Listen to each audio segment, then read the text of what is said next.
I know it's not a movie, but it's an awesome show, and I want to talk about it anyway. So there. Science fiction, double feature, Dr. X will build a creature. She androids playing Janet and Francis started Forbidden Planet. At the late night double feature picture show.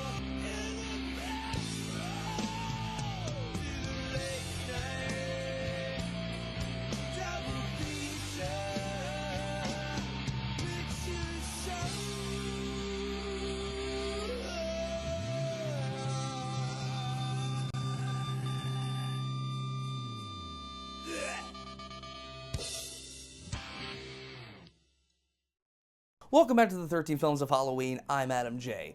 Now, we're coming down to the wire on these videos, and I really hope you've enjoyed this event so far. When it came time to choose movies for this event, I knew that even though it wasn't a movie, I had to talk about Stranger Things. Not only after one season has it become one of my new favorite shows, I actually think it's one of the best shows made in years. And that's saying a lot considering the first season only consists of 8 episodes. Stranger Things tells the story of a young boy named Will Byers who goes missing. His friends, along with the local sheriff and Will's mother, investigate his disappearance and soon discover that much stranger things may be at play in this situation.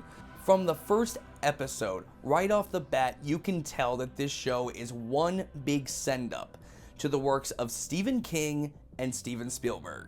It has the strangeness of a classic King novel and the whimsical feel of an 80s Spielberg flick. There are so many references to their works, it would be impossible to count them all.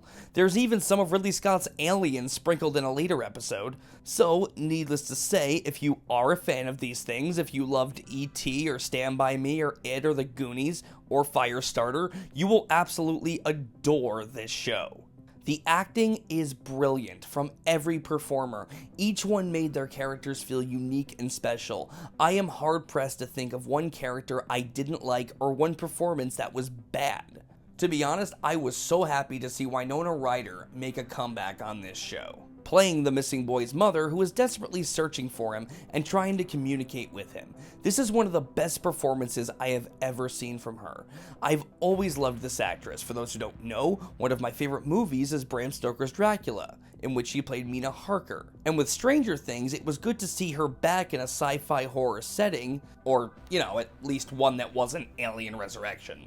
The 3 boys searching for their lost friend were all great. These characters are so much fun and so likable, they just elevate the show that much more. They're funny and they actually feel like real kids.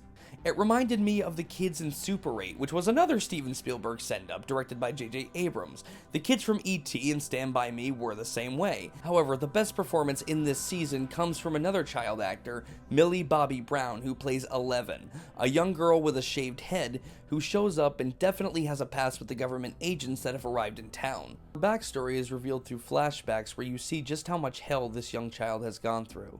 In every scene she's in, she steals the show. She has the talent of an adult actor, and she certainly deserves all the praise she's gotten for this show. I really want to see more of this young actress in the future. I'm very curious to see what else she can do. Now, there are times when you can look at a show or a movie that's more or less one big homage and complain about it being too similar to the thing that it's paying tribute to. While many scenes in this show are strikingly similar to E.T., Firestarter, and many others, never once was I annoyed by it. It all felt like one big nostalgia trip that I was more than happy to take. I grew up reading Stephen King books. I grew up watching Spielberg's older films.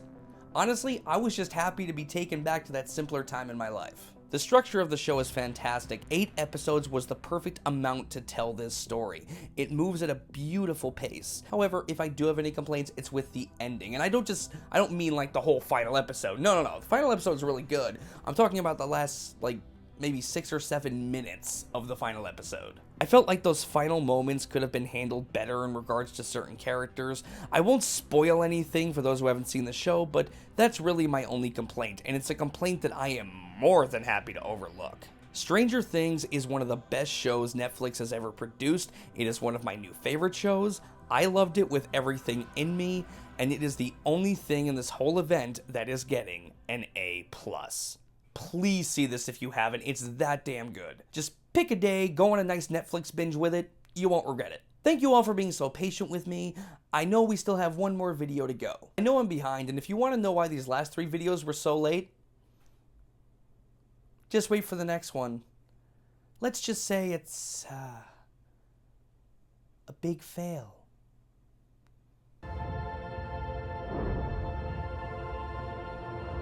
She can't have gone far. What the hell? You know Will? Do you know where he is? Hiding. From who?